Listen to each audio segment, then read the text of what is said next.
Okay, today is the 21st of August, and Mark and I are continuing going through the 11th chapter of John. Tonight we're going to finish chapter up where Mark is going to be reading verses 46 down to the end of the chapter, which is the 57th verse. And then I'll try to make some comments about it. And then next week we'll be ready to go into the 13th chapter of John, a new chapter.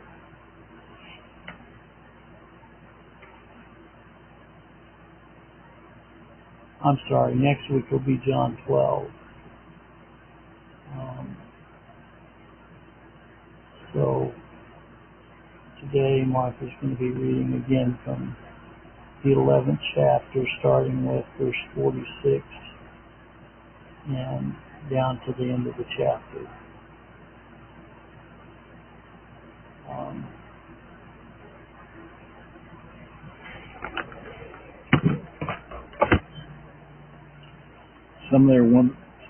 Some of them went their ways, the Pharisees, and told them what things Jesus had done.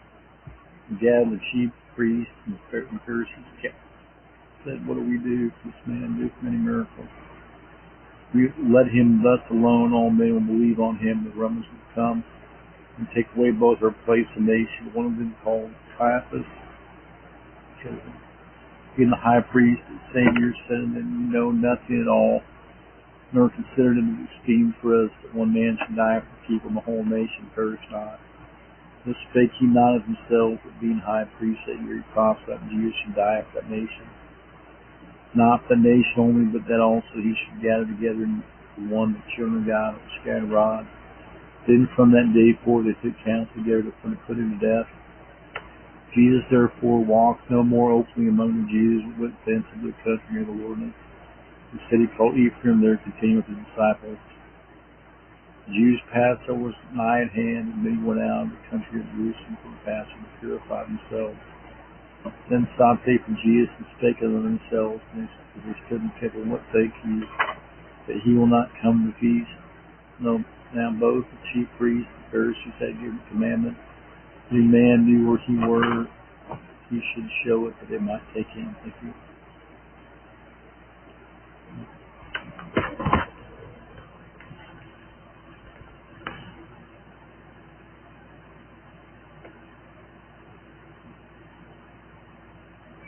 Well, there's always traitors. There's always backstabbers. There's always people that will turn their back on you even though they seem to be your friends. I've often said sometimes what appears to be your closest friends are your worst enemies. That includes in your family, that includes people that you thought were real close to in friendship with, will turn on you in a heartbeat. I've had it happen to me. That's what happened to Christ here in verse 46. Some of them went their ways to the Pharisees and told them what things Jesus had done. And as a result, they gathered the chief priests and the Pharisees a council and said, "What do we do? For the man doth many miracles." So they knew that Christ was working miracles, and they were trying to figure out how to stop him. Have you ever had people try to stop you? I know I have. I've had people go on and post 18 videos on me about lies and slanders against me, and then they deny they're slandering and lying against me. Well, it says that,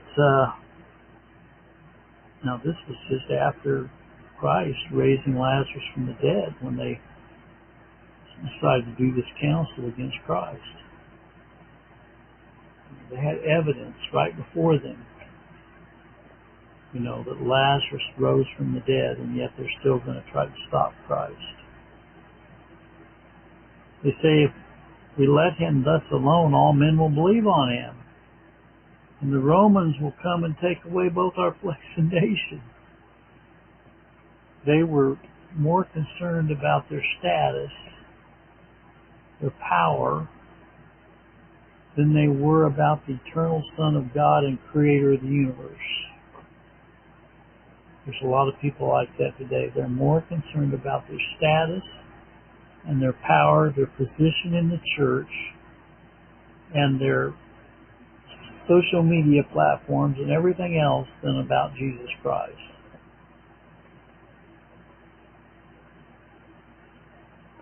Now, I find this really interesting what Caiaphas, what his response was, being the high priest.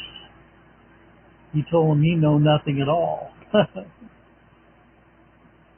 nor considered that it is expedient for us that one should die for the people, that the whole nation perish not." Now, he had it partly right. He understood the prophecies that Jesus, that there would become a Messiah that would die for the sins of the people. But he didn't understand that Jesus Christ would die for the sins of his people. He wasn't dying for the sins of the physical nation of Israel, like a lot of dispensationalists try to point that, that he didn't die for their sins, he died for the nation. No. Jesus Christ did not die for the nation of Israel. He died for his elect children that were both Jew and Gentile. And Caiaphas also had it wrong that the nation would perish not, because we find in 70 AD that Titus went into Jerusalem and destroyed Jerusalem. And Jesus Christ predicted the overthrow of Jerusalem and saying, not one stone will stand on another. And then verse 51 says, "In this he spake not of himself, but being the high priest that year, he prophesied that Jesus should die for that nation." Well, let me tell you something. Jesus did not die for the nation of Israel. He died for his elect children that were in the nation of Israel, and he died for all of his elect, including people from every tongue, every people, and every nation. Now, it's interesting, the next verse, "And not for that nation only, but that also he should gather together in one the children of God that were scattered abroad." Well, Caiaphas knew part of the truth, didn't he? But yet, it says from that day forth, they, and I guess that includes Caiaphas, took counsel together for to put him to death. They were going to try to do the service of God. And, in reality, they were doing the service of God, because it tells us in Acts, by the determinate counsel, you by wicked hands have taken and slain. It was a determinate counsel of God that Jesus Christ would come and die for the sins of his people. Well, no wonder we're told in the 54th verse that Jesus walked no more openly among the Jews. Why would he walk openly among them, knowing they were to kill him?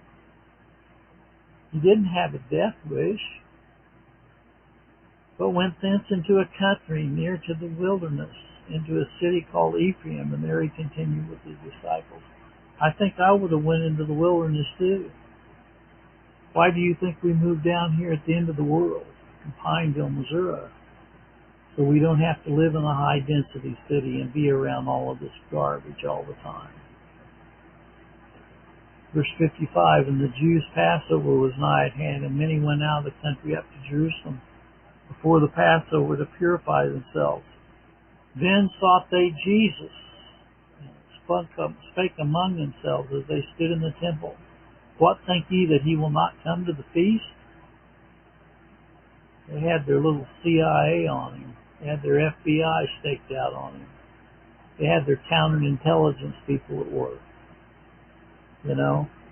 I know what it's like too. I had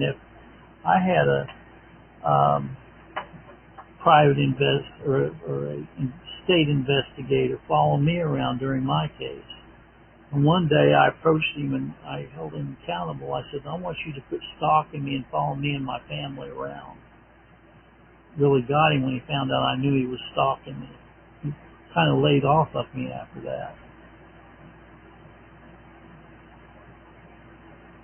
Now the last verse of this chapter says, now both the chief priests and the Pharisees had given a commandment that if any man knew where he was, he should show it that they might take him. Trying to intimidate people to exposing Jesus.